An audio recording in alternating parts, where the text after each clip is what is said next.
홈 가드닝이란 식물을 활용해 집안을 정원처럼 가꾸는 것을 말하죠. 코로나19로 집콕 쪽이 늘면서 홈 가드닝에 대한 관심이 높아지고 있습니다. 실내 정원을 만들면 공기 정화는 물론 심신 안정에도 큰 효과가 있기 때문인데요. 이번 주 사이언스 앤 라이프에서는 몸과 마음을 힐링하는 홈 가드닝의 세계에 빠져봅니다.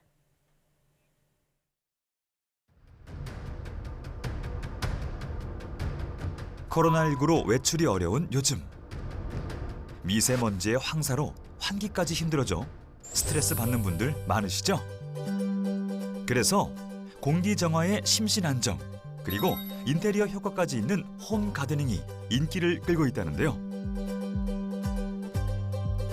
도심 속 나만의 실내 정원 만들기, 홈 가드닝의 세계로 들어가 봅니다.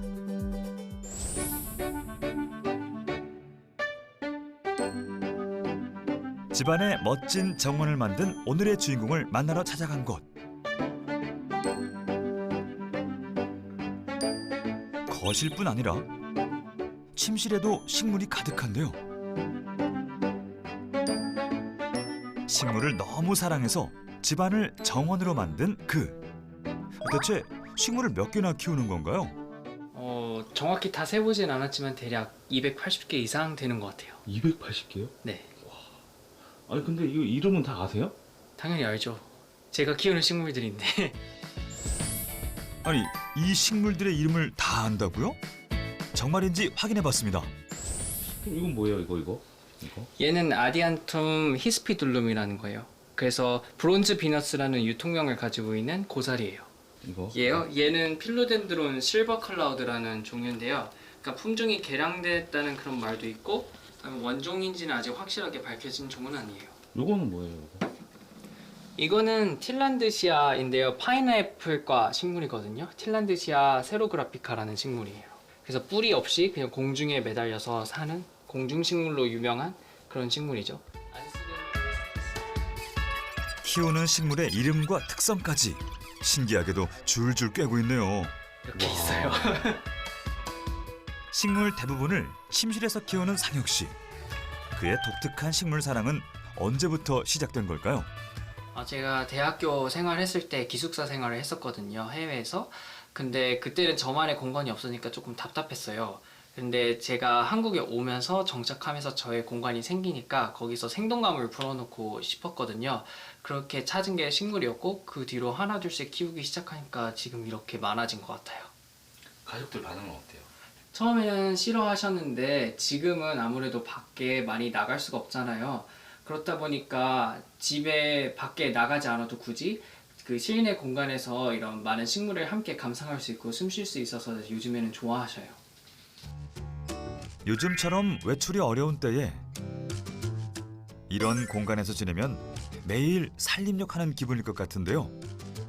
밖에 있다가 네. 이렇게 들어오시면 어떠세요? 뭐 좀 상쾌한가요? 혹시 지금 어떠신가요?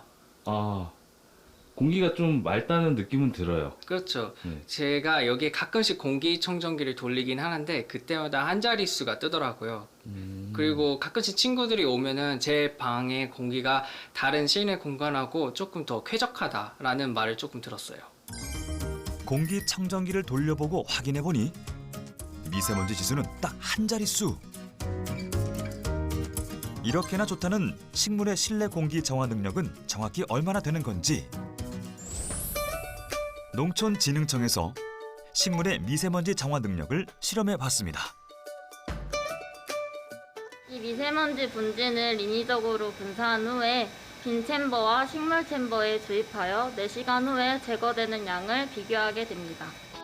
각각 격리된 공간에 300 마이크로그램 퍼 세제곱미터의 미세먼지를 주입 후 4시간 뒤 미세먼지 농도를 측정한 결과 식물이 있는 곳은 미세먼지가 3분의 2가 줄었고 빈 곳은 2분의 1이 줄어 식물이 있는 곳의 공기 정화 능력이 더 좋았습니다. 그렇다면 식물이 미세먼지를 없애는 원리는 무엇일까요?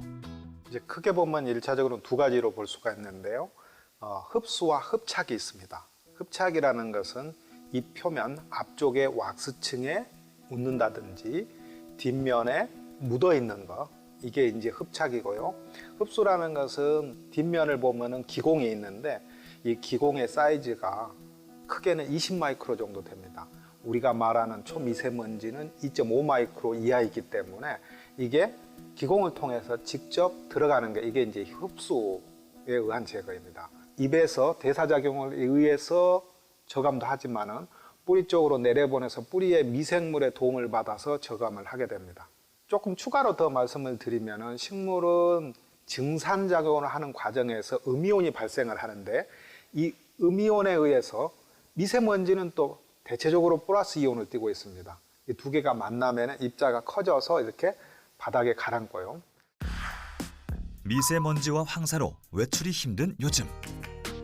실내 식물을 기르기에 관심을 가지는 분들이 많은데요. 초보자도 기르기 쉬운 식물, 뭐가 있을까요? 우선 식물을 처음 키우거나 이제 접하면 제일 키우기 쉬운 식물이 바로 요건데요.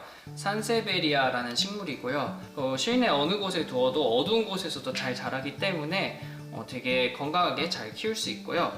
그 물을 많이 주지 않아도 돼서 만약에 바쁘신 분들이 키우면은 더 편하게 실내에서 관리할 수 있는 식물이고, 그 다음에 요거는 디소칵투스 앵글리게르라는 식물인데, 그래서 선인장인데 열대지방에서 자라는 선인장이어서 물을 많이 주지 않아도 여기 잎에 이미 줄기에 그 물을 많이 저장하고 있기 때문에 오랫동안 물을 주지 않아도 실내에서 잘 키울 수 있는 식물이고요.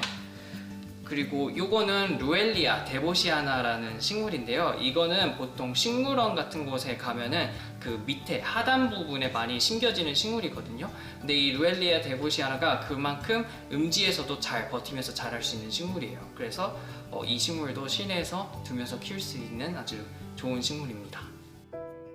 식물 기르는 데는 도 같은 상혁 씨. 그런 그도 식물 관리에 애를 먹던 시절이 있었다는데요. 제가 어렸을 때부터 키웠던 오래된 선인장이 있었는데 그 선인장이 죽었어요. 그래서 조금 제대로 식물을 알고 키우고 해야겠다. 하나의 생명체인데 이 아이들도 소중하잖아요. 그래서 클래스를 들었는데 그때가 계기가 돼서 그때 식물에 대한 그런 신세계가 열렸죠. 조금 되게 뭐라고 해야 되지? 식물을 만졌을 때 그런 행복감도 있고 심리적으로 위안되는 것도 있고. 그때부터 원예 공부를 꾸준히 해오고 있다는 상혁 씨. 이렇게 멋진 실내 정원을 갖고 싶다면 꼭 지켜야 할 게 있답니다. 제가 이거 이번에 새로 사온 식물이거든요. 근데 보통 사람들이 새로 사온 식물을 아무데나 둬서 빨리 시들어서 죽는 경우가 많거든요. 그런데 이게 그래서 실내 공간에서 어디에 두는지, 어느 공간에 두는지가 제일 중요해요. 새로 식물을 사오면 처음엔 햇빛이 가장 잘 드는 곳에 둬야 합니다. 약 2, 3주 후에는 햇빛과 조금 떨어진 창가에 둡니다. 또 2, 3주가 지나면 내가 원하는 곳에 배치하면 되는데요. 식물이 처음에 집에 왔을 때 공간마다 빛이 들어오는 양이 다르거든요. 그래서 그 공간마다 들어오는 양에 맞춰서 식물이 적응할 수 있는 기간을 줘야 돼요. 새로 사온 식물, 적응 기간이 필요한 이유는 뭘까요? 그 원래 자연에 살 때보다 실내로 들어오면은 여러 가지 환경 중에서 가장 문제된 게 광입니다. 실내로 들어오면은 되게 햇빛이 되게 많이 적어집니다. 그러면은 식물 입장에서는 이 적어진 햇빛에 적응하는데 최소한 6주 정도가 걸려요. 그래서 집에 가지고 오면은 바로 어두운 데로 가는 것보다는 우리 집에서 가장 밝은 베란다에서 2, 3주, 그리고 조금 안쪽으로 창가로 들어와서 2, 3주 이렇게 하면은 그 우리 집 환경의 순화, 그러니까 광순화라 그러는데요. 이 광순화가 되면은 조금 더 잘 살 수가 있습니다. 만약 식물의 성장이 멈추거나 잎이 누렇게 뜨거나 꽃봉오리가 피지 않고 떨어지는 등의 증상이 나타나면 식물을 더 밝은 장소로 옮겨줘야 합니다. 매일 280개가 넘는 식물을 관리하려면 손이 많이 갈 텐데 번거롭거나 힘들지는 않나요? 힘들 수도 있는데요. 근데 저는 식물을 너무 좋아하다 보니까 식물과 함께 하는 공간에서 그러니까 행복을 느끼고 심리적으로 위안도 되고 그리고 굉장히 산림욕을 하는 느낌이 들거든요. 힐링도 되고요. 그래서 숲에 약간 식물들에 둘러싸인 그런 공간에서 제가 치유받는 느낌이 되게 많이 드는 것 같아요. 실제로 식물에서 나오는 음이온과 피톤치드는 심신 안정에 큰 효과가 있는데요. 식물이 음이온과 피톤치드를 만드는 원리는 뭘까요? 음이온인 경우에는 식물 뒷면에 그 기공을 통해서 증산작용이라고 하는 것은 물방울이 이렇게 나오는 거잖아요. 기공을 통한 물방울에 의해서 이렇게 산소하고 만나는 산소가 가장 좋은 산소고요. 이제 그게 이제 음이온인 거죠. 그 다음은 이제 피톤치드 같은 경우 우리가 피톤이 플랜트, 영어로 하면은 치드가 죽인다라는 뜻이거든요. 식물에서 나오는 균을 죽이는 물질. 그러니까 식물이 자기 방어용으로 균을 내놓는 것이 우리 인간한테는 그게 향으로 느껴지는데 이제 오랫동안 인간이 숲에서 살아오면서 코드가 맞아져서 그게 우리한테는 오히려 건강에 좋은 걸로 느껴지는 거예요. 이렇게나 우리에게 이로운 식물. 실내에서 키울 때 그 장점을 더 극대화하는 방법이 있답니다. 사실 공간과 식물 간에도 궁합이 있는데요. 그래서 저는 환경에 맞춰서 식물의 궁합을 맞추려고 노력하고 있어요.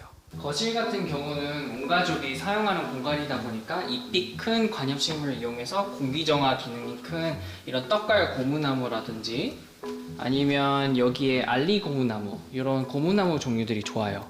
그리고 주방에서는 아무래도 음지인 공간이기도 하고, 그리고 또 음식을 하다 보면은 일산화탄소라든지 이산화탄소가 배출될 수 있는데 그런 제거 능력이 조금 좋은 이런 스킨 잡소스 종류를 키우면 되게 좋아요.